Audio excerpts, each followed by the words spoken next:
Sakhi, the house of Kanchi weaves, Telangana, Andhra Pradesh.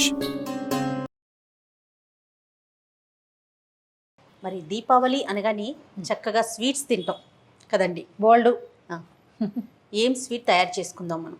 నా all time favourite yes, రవ్వ లడ్డు. రవ్వ లడ్డు చేద్దాం. రవ్వ లడ్డులో రకరకాల విధానాలు ఫాలో అవుతారు. కొంతమంది పంచదార పాకం తెప్పిస్తారు, కొంతమంది పంచదార పొడి చేసి దాంట్లో వేడి వేడి పాలు పోస్తారు, ఇంకొకళ్ళేమో పంచదారని అది రవ్వని పాలతో పాటు నానబెడతారు. చాలా ఉన్నాయి. మీ పద్ధతి ఎలా? నేను ఈజీ అండ్ సింపుల్ విధానం ఒకటి నేను రెగ్యులర్గా చేసేది, ఇంచుమించు ప్రతి వారము చేసేసుకునేది. రమాస్ రెసిపీసా? అలాగే అనండి, కాస్త అటు ఇటుగా. ఓకే, అంటే ఈజీగా ఎలా చేసేస్తారు రమ్మ గారు? మీరు కనుక్కుంటారా? అంటే అన్నీ ఎక్కడ చేస్తాను, నేను చేసేవి నేను ఈజీ చేసుకుంటాను. నేను ఇప్పటి వరకు మీతో చాలా రెసిపీస్ చేశాను, ఆల్మోస్ట్ ప్రతిదీ సింపుల్ గా క్విక్. అంటే ఇవన్నీ అరేంజ్ చేసుకోవడానికి మాత్రమే టైం పడుతుంది. నీకు అర్థం కాలేదు. బద్దకస్తుల రెసిపీస్, లెంగ్ది ప్రాసెస్, అదేంటో ఇదేంటో ఏదోదో చేయాలంటే చాలా ఓపిక కావాలి. అవునండి, అవును. నీకు ఇప్పుడు ఇవాళ రేపు రోజు ఏంటి, ఒక ఫోన్ చేస్తే వస్తువు వచ్చేస్తుంది. 10 నిమిషాలు బయటికి వెళ్తే మనం తెచ్చేసుకోగలుగుతాం. ఏమిటి కష్టపడి చేసుకోవాల్సిన పెద్ద పెద్ద పదార్థాలని సింపుల్ పదార్థాలు కూడా కొనేసుకుంటున్నారు. అవునండి, ఇప్పుడు ఇంత సింపుల్ మనం ఇంట్లో చేసుకోవచ్చు. దాన్ని ఇంకా సింప్లిఫై చేస్తే ఇంకా ఈజీగా ఉంటుంది. నేను సాయంకాలం ఒక అరగంటలో చేసేస్తా, అంతే అంతే. ఈవినింగ్ స్నాక్ ఒక గ్లాసు రవ్వతో చేస్తే నేను చేసే సైజులో 18 నుంచి 20 లడ్డూలు వస్తాయి. ఉంటాయా రమ్మగారు? 2-3 రోజులు 20 లడ్డూలు కదా కాదు, 20 లడ్డూలు ఎన్ని రోజులు రావాలి మనకి? సింపుల్గా అయిపోతుంది. అది పెద్ద కష్టము కాదు. కొంచెం నెయ్యి బయట నుంచి తెప్పించుకునే పద్ధతి తగ్గించుకోవచ్చు. నా ఉద్దేశం మాత్రం అదే జయ. నేను ఎక్కువగా దాన్ని అనుకుంటాను. ఎంతసేపు ఏదో ఒకటి తెప్పించుకోవటం చేయకూడదని ఉంటుంది. మరి సరే చూద్దాం. చూడు, జీడిపప్పులు కిస్మిస్లు వేయించి పెట్టుకుందాం. మొదట కలిపి వేయించుకోవచ్చు, విడిగా వేయించుకోవచ్చు. ఇందులో మీ ఓపిక. నేను చారపప్పు వేస్తాను, అదేమిటి పిస్తా వేస్తాను, తర్వాత బాదం పప్పులు ముక్కలు చేసి వేస్తాను. అంటే వేసుకోండి అవన్నీ కూడా. ఇప్పుడు సింపుల్ ఈజీ అనగానే వస్తువులు చేతికి అందుబాటులో జనరల్గా అందరి ఇళ్ళలో ఉండేవి. కాస్త జీడిపప్పు కిస్మిస్ ఖచ్చితంగా ఉంటాయి. ఆ 4 వేసేసుకుని చేసేసుకోవాలి. నేతిలో కొంచెం జీడిపప్పు బాదం పప్పులు వేసుకోవాలి. రమగారు, నాకు ఒక అనుమానం అండి. ఇప్పుడు మనం మామ్స్ కిచెన్ అని స్టార్ట్ చేసాం కదా. జనరల్గా ఇప్పుడు మీరు ఇంతకు ముందు అనినట్లుగా జస్ట్ ఇలా ఒక మెసేజ్ పెడితే చాలు, మనది అయిన వెంటనే మెసేజ్ అయిన వెంటనే వచ్చేస్తున్నాయి, ఆర్డర్స్లో వచ్చేస్తున్నాయి. Food even coffee, tea, breakfast, lunch, ఇది ఉంది ఇది లేదు అనే పరిస్థితి లేదు కదా రమ్మగారు.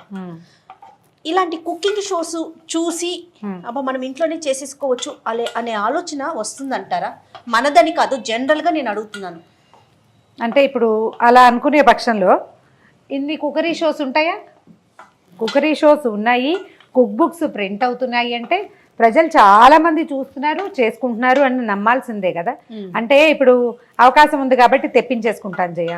అవకాశం లేని రోజులు చాలా ఉంటాయి మన జీవితంలో. అప్పుడు ఏం చేయాలి? తర్వాత ఏదైనా కొంచెం డిఫరెంట్గా కొత్తగా చేద్దాం అనిపిస్తుంది అనుకో, అప్పుడు ఏం చేస్తాం చెప్పు? ఒకసారి పెద్ద పాత్రలోకి తీసేస్తున్నా, వీటిని వేగిపోయినాయి. మనం రవ్వ కూడా వేయించుకుంటాం కదా, ఇందులోకి తీస్తాం కాబట్టి రవ్వ ఇచ్చే, ఆ నెయ్యి కూడా ఇచ్చేసేయి నాకు. ఇప్పుడు 1 కప్పు రవ్వ చేయదలుచుకుంటే కనుక మనం ఆ కప్పులో 1/4 కప్పు నెయ్యి వేసుకుంటే వాసన చాలా బాగుంటుంది, ఎక్కువ రుచిగా ఉంటుంది కూడా. ముందేసినా తర్వాత వేసినా పెద్ద తేడా ఏం రాదు, వేసేసుకోవచ్చు. ఇప్పుడు 1 కప్పు రవ్వకి 1/4 కప్పు నెయ్యి, 1 కప్పు పంచదార. సేమ్ 1 కప్ రెసిపీని అనమాట ఇది. దీన్ని ఏంటంటే కొంచెం చక్కటి రంగు, మంచి వాసన వచ్చేదాకా వేయించుకోవాలి. నెయ్యి పడితే చాలు, ఆ వాసనే వేరు. దాని వాసన వేరు, వస్తువు తాలూకు సౌందర్యము వేరుగానే ఉంటుంది. వేదంలో చెప్పారట జయ, ఆయుర్ఘృతం అని. ఆయుష్నిస్తుంది నెయ్యి. ఘృతం చాలా మంచిది, వేదవాక్యమే. అందుకని నెయ్యి తినాలి. ఇంకా కొలెస్ట్రాల్ భయాలు అవి ఉన్నవాళ్ళు కూడా నెయ్యి తినచ్చని ఇవాళ రేపు చెప్తున్నారు. అదే మనం ఇంట్లోనే పాలు ఏదో మంచి పాలు కొనుక్కుని నెయ్యి చేసుకున్నాం అనుకో, అది ఇంకా మంచిది. అసలు ఇప్పుడు అలా నెయ్యి చేసుకునే వాళ్ళు కూడా కోకొల్లలుగా లేరా? అవునండి. అది ఇప్పుడు ఇందాక నువ్వు అడిగిందే, బాగా షాపుల నుంచి బజార్ నుంచి తెచ్చుకునే వాళ్ళ శాతం ఎలా ఉందో చక్కగా చేసుకునే వాళ్ళు, చేసి చూపించే వాళ్ళు కూడా అలాగే ఉన్నారు, బాగా చేసుకుంటున్నారు అంతా. పైగా ఇటీవల కాలం ఈ 2 ఏళ్లలో మనకు వచ్చిన భయాలతోటి బయట నుంచి తేకూడదనే భావన, చిన్నదో పొన్నదో వచ్చేసిందండి, ఒళ్ళొంచి చేసుకుందామనే ఉద్దేశాలు అవి వచ్చేసినాయి బాగా. రవ్వ మంచిదేనా రమ్మగారు? జనరల్గా కొంచెం రవ్వలో కాస్త ఫుడ్ వాల్యూ తక్కువ ఉందనే చెప్తారు. కాకపోతే ఇందులో మనం వేసే కొబ్బరి వాటి వల్ల ఇది కొంచెం ఆరోగ్యవంతం అయ్యేందుకు అవకాశం ఉంటుంది. అంటే రెగ్యులర్ గా తినే పోనీ రవ్వ మంచిదే కాదనుకుందాం, పోనీ అయినా కూడా నువ్వు చేసుకుంటున్నావు కదా, నువ్వు బజార్ నుంచి తెస్తే ఏం రవ్వో అది ఎలా ఉందో, శుభ్రంగా ఉందో లేదో డౌట్. మనమే చేసుకునేటప్పుడు దాని సంగతి మనకు తెలుస్తుంది కదా. పైగా ఇది ఎప్పుడైనా చేసుకునే రెసిపీ కదా, రోజు తినంగా దీన్ని. వేగిపోయిందమ్మా, దోరగా వేగింది, చక్కగా నెయ్యి అంతా పీల్చుకుంది, కమ్మని వాసన వస్తుంది, మాడిపోకుండా చూసుకోండి, దించేసేయటమే. దీన్ని ఏం చేద్దాము, మనం ఇందాక జీడిపప్పు పెట్టాం కదా, అదే గిన్నెలో వేసి పెట్టేసుకుందాం, పర్వాలేదు మనకి సరిపోతుంది. జీడిపప్పుతో పాటు ఒక రవ్వ నెయ్యి చుక్క కూడా ఉంది కదా, ఆ నెయ్యి అంతా ఈ రవ్వకు పట్టేస్తుంది, సరిపోతుంది. రవ్వ వేసాం కదా, ఇప్పుడు ఒక గ్లాసు చేసుకుంటున్నాం, అదే ఒక కప్పు చేసుకుంటున్నాం కదా, ఒక అంత కొబ్బరి చిప్ప కొబ్బరి వేసేస్తే, పచ్చి కొబ్బరి వేసేసి ఈ పచ్చి కొబ్బరిని చక్కగా దోరగా వేయించేసుకోవాలి. రవ్వతో పాటు వేయించచ్చు కదా అని నీకు డౌట్ వస్తుంది. అవును, నాకు అలవాట్లేదు, నేను ఇలాగే చేస్తాను. ఓకే, రవ్వతో వేస్తే ఏంటంటే ఇది పచ్చిది కదా, ఈ తడంతా దానికి పట్టుకుని ఒక డిఫరెంట్ ఇది వస్తుంది. కాదు రమ్మ గారు, నాకు వచ్చే డౌట్ మీరే చెప్తున్నారు, ఆన్సర్ కూడా అయితే నువ్వు అడుగు, నేను నా అలవాటు ప్రకారం చెప్పేస్తున్నాను. నేను నేను అనుకున్నాను, మీరు అదే చెప్పారు. ఓకే, ఇన్ని రోజుల ఈ సహవాసంలో తెలిసిపోతున్నాయి మీకు. అదే ఇంకా దీపావళి పండుగ కదా రమ్మగారు, అవును, పండుగ యొక్క విశిష్టత ఏంటి ఒకసారి? వెలుగుల పండగ దీపావళి మనం పండగగా చేసుకుంటాం. ఇది పర్వదినం. ప్రధానంగా ఏంటంటే ఇక్కడ మనం ఇంపార్టెంట్, చాలా ముఖ్యమైన సంగతి, ఇది ఒక ఋతువులో చేయవలసినటువంటి అత్యంత ఆవశ్యకమైన క్రియ. ఓహో, ఇప్పుడు మనం ఏ ఋతువులో ఉన్నాం? శరదృతువులో ఉన్నాం. దీని ముందున్నది వర్ష ఋతువు కదా. వర్షం వల్ల, దానివల్ల మిగిలినటువంటి బురద వల్ల వచ్చేటువంటి నానా రకాల సూక్ష్మ క్రిములకి అడ్డుకట్ట దీపావళి. అది చాలా ముఖ్యంగా చేయవలసింది. ఇప్పుడు పెట్టేటువంటి ఈ నూనె దీపాలు, ఇప్పుడు కాల్చేటువంటి ఈ టపాసులు కూడా వర్షాకాలము మరియు చలికాలం మధ్యలో రాదగినటువంటి రకరకాల జబ్బులు, అనారోగ్యాలు, సూక్ష్మక్రిములు వాటన్నిటికీ అడ్డుకట్టగా కొన్ని వేల సంవత్సరాల క్రితం భారతీయ ఋషులు ఏర్పరిచారు. మిగిలిన దేశాల వాళ్ళ సంగతి మనకు తెలియదు. మన దేశంలో ఏం జరుగుతుంది అంటే ఇదే కదా జరిగేది. వర్షాకాలం అంతా బురద నిలబడిపోతుంది, నీరు నిలబడిపోతుంది, కొబ్బరి వేగిపోయిందండి. వాసన ఎంత బాగా వస్తుంది చూడు, కమ్మని వాసన. ఓకే రమ్మగారు, ఇది ఏమైనా కలపమంటారా? దాన్ని కలిపి పెట్టుకుందాం. నువ్వు పంచదార ఇచ్చేసి నా చేతికి. 1 కప్పు రవ్వకి 1 కప్పు పంచదార. మనం ఆల్రెడీ కొబ్బరి పంచదార వేయించాం కదా, రవ్వ వేయించాం, అందులోనే ఈ పంచదారని కూడా వేస్తున్నాను నేను. జస్ట్ ఈ పంచదారకి ఇదిగో నా చేయి చూస్తే మీకు తెలుస్తుంది, ఇంతే నీళ్ళు చాలు. కర్ర ఇస్తే పంచదారని కరగనివ్వండి. ఇది తడిసే నీళ్లు పోస్తే సరిపోతుంది. ఓ రమ్మగారు, దీపం పెట్టడం ఎంత ప్రధానమో నువ్వుల నూనెకి కూడా ప్రత్యేకమైన స్థానం ఉంది కదండి ఈ కార్తీక మాసం. అంటే దీపావళి వెళ్ళిన దగ్గర నుంచి మనకి కార్తీక మాసమే కదా, దానికి ప్రత్యేకమైన విషయం చెప్తారు జయ. తైలే లక్ష్మి జలే గంగా అని. తైలంలో లక్ష్మీదేవి ఉంటుంది. ఇప్పుడు ఇందులో తైలము అంటే తిలలతో చేసినదే తైలం, వేరే ఏ నూనె పనికిరాదు. కేవలము నువ్వుల నూనె, తిలలు అంటే నువ్వులతో చేసినటువంటి నూనె. ఆ నూనెని మనం ఈ నెలంతా ఏం చేస్తాం, మామూలుగా దీపారాధన నూనెని కొనుక్కుంటాము, అందులో ఎంత మట్టుకు నువ్వుల నూనె ఉందో మనకు తెలియదు, అనుమానం కదా. అందుకని ప్రత్యేకంగా మంచి నువ్వుల నూనెని కనుక కొనుక్కుంటే ఈ నెల రోజులు మన వాతావరణానికి, మన ఆరోగ్యానికి, మనకి కంటికి అవసరమైనటువంటి మంచి పొగని మనం పీల్చగలుగుతాం, ప్రకృతికి అందించగలుగుతాం. కాబట్టి జాగ్రత్తగా నువ్వుల నూనెతోటే, అది కూడా మంచి నూనెతోటే కనుక చేస్తే బాగుంటుంది. జయా చూడు, పంచదార కరిగిపోయింది, చిన్న గ్రాన్యూల్స్ ఉన్నాయి కదా, ఈ కాస్త గ్రాన్యూల్ మనం ముంచుకోవచ్చు.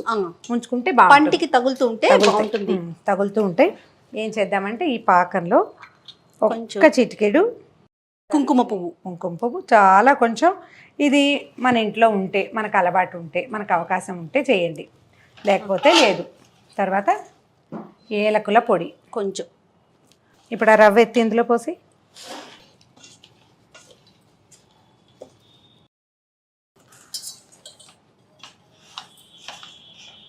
అదిగో మన పొడి తయారైపోయింది. మనం ఏం చేసాం, ఈ రవ్వని, కొబ్బరిని, ఈ పల్లి మనం జీడిపప్పు కిస్మిస్లు వేయించుకున్నాం కదా, అవును, అవన్నీ ఎత్తి ఇందులో పంచదార పాకంలో వేసేసాం. పాకం పూర్తి పాకం ఏమీ రానివ్వలేదు.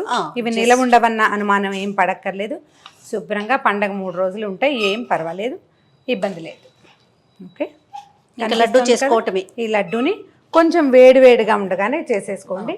కాస్త తడి చేయి చేసుకుని కనుక చేసుకుంటే సరిపోతుంది. ఇప్పుడు తడి చేయి అనగానే మీరు ఇది తడి తగిలితే ఎలా ఉంటుంది, ఉండదు కదా అని అడుగుతారు. నెక్స్ట్ క్వశ్చన్ అది కదా. ఇది ఏం చేసాం, మనం కాచి చల్లార్చిన నీళ్లు పెట్టుకోవాలి. కాచుకుంటాం, మంచినీళ్ళు కాచి పెట్టుకుంటాం కదా. అవునండి. ఆ చల్లార్చిన నీళ్లు పెట్టుకుంటే ఇందులో మనం చక్కగా చేయి పెట్టచ్చు, ఏమి ఇబ్బంది లేదు, వస్తువు కూడా పాడదు. ఓకే, రమ్మగారు లడ్డు చేసేసుకోవటమేనా? అంతే. ఇది కొంచెం ఎలా అంటే కాస్త వేడి చల్లారనిస్తే, బాగా చల్లారితే పొడి అయిపోతుంది. ఎక్కువ చల్లారకుండా కొంచెం వెచ్చగా ఉండగానే చేసేసుకుంటే సరిపోతుంది. చెయ్యి వేడి పట్టే వాళ్ళకి అలవాటైతే అవుతుంది, చేసేయగలుగుతాం మనం. ఉంటాయా రమ్మగారు ఒక 2-3 రోజులు? 3 days తర్వాత కూడా 2-3 రోజులు ఉన్నా పర్వాలేదు. కొంచెం డ్రై అవుతాయి 3 రోజులు ఉన్న కొద్ది. డబ్బాలో పెట్టి మూత పెట్టుకోవాలి. బాగా వేడిగా ఉన్నట్లుంది రమ్మగారు. వేడిగా చేస్తే చక్కగా గట్టిగా అవుతాయి, బైండింగ్ బాగుంటుంది. బైండింగ్ బాగుంటుంది. ఈ జీడిపప్పులు ఇంకా చిన్న చిన్న ముక్కలు చేసి కూడా కలుపుకుంటే అప్పుడు కూడా బాగుంటుంది. ఎక్కువ తడిచేయి కూడా చేసుకోక్కర్లేదు. మనం తక్కువ చేసుకుంటే చకచక అయిపోతాయి. కొంచెం కేజీ రవ్వ పోసుకున్నాం అనుకో, కిలో చేయదలుచుకుంటే 2వ మనిషి ఉండాలి. అవును, ఆ 2వ వాళ్ళు కూడా వేడిలో చేయబెట్టి చేయగలిగే వాళ్ళు కావాలి. ఇప్పుడు చూడు, ఇది సింపుల్ గా అయిపోయినట్టే ఉందా. కానీ ఈ పని అంతా చేయొద్దు, లడ్డూల పని చెయ్యాలి. మరి అదేమిటి, లడ్డూలు కావాలంటే కాదు, ఇంకొక మనిషి ఉండాలి కదా రమ్మగారు. ఎక్కువ చేయాలి అంటే, దానికి చేయాలంటే 2వ వాళ్ళు ఉండాలి. చక్కగా ఇంట్లో మగవాళ్ళకి లడ్డూలు చేయటం నేర్పించండి అమ్మా నా మాట విని. అబ్బాయిలు ఉంటే వాళ్ళకు కూడా నేర్పించండి, చక్కగా చేయబెట్టి చేసేస్తారు. జనరల్ గా రవ్వ లడ్డుతో పాటు ఇంకేం చేసుకుంటామండి అంటే, ఈ మైసూర్ పాక్ చేసుకుంటాను జయ, శనగపిండితో చేయాలి కదా. బూందీ లడ్డు ఎవరైనా మనిషి సాయం దొరికితే 2వ మనిషి అప్పుడు బూందీ లడ్డు కూడా చేసుకోవచ్చు. మేము కొబ్బరి బూట్లు కూడా చేసుకుంటామండి. అంటే మన వైపు కొంచెం ఊళ్ళల్లో చేస్తారు. మా ఇంట్లో మా చిన్నప్పుడైతే కజ్జికాయలు చేసుకునేవాళ్ళం. కజ్జికాయలు ఎక్కువ చేస్తాను నేను. దానికి ప్రధానమైనది ఏంటంటే 2వ మనిషి కావాలి. అవునవును. ఇవి ఇప్పుడు సింపుల్ గా మనం ఒక్కళ్ళ మీద చేసేసుకునేవే కదా. అవునవును. ఇవి నేను కిలో కూడా చేస్తా. ఓకే, 1 kg చేస్తాను. నాకు పెద్దగా సహాయం అవసరం ఉండదు, చేసేయగలుగుతాను. ఏం చేస్తామంటే, ఇప్పుడు ఒకవేళ ఇది ఆరిపోయింది అనుకో, ఓకే, మా ఒక 30 లడ్డూలు చేశాక ఇది డ్రై అయిపోతే ఒక్కసారి పొయ్యిసేగ చూపించి 2 నిమిషాలు బాగా కలిసామనుకో, మళ్ళా కరిగి దగ్గరకు వచ్చేస్తుంది. పంచదారతోటి ఆ సుఖం. ఇది బెల్లపాకం అయితే కొంచెం సతాయిస్తుంది. జయ, ఇదిగో ఆఖరి లడ్డు కింద ఖాళీ అయిపోయింది. ఎన్ని వచ్చినాయి లెక్క పెట్టి ఒకసారి. 19 లడ్డూస్ వచ్చాయి. 18 నుంచి 20 దాకా వస్తాయని చెప్పాను. 1 గ్లాస్ రవ్వకి ఈ సైజువి ఇన్ని లడ్డూలు వస్తాయి. పెద్ద రవ్వ పెద్ద సైజు చేసుకుంటే ఇంకా కొంచెం ఇంకో 2 తక్కువ వస్తాయి. మన ఉంటే ఎంతసేపు రమ్మగారు? ఒక పూటలో అయిపోతాయి కదా చక్కగా. అప్పటికప్పుడు ఫ్రెష్ లడ్డూస్. ఇంకా బాగా ఆరలేదు కదా. అవునండి. ఇదిగో టేస్ట్ చూడు. మీరు కూడా చూడండి రమ్మగారు, మీరే చేసిన ఒక్కసారైనా.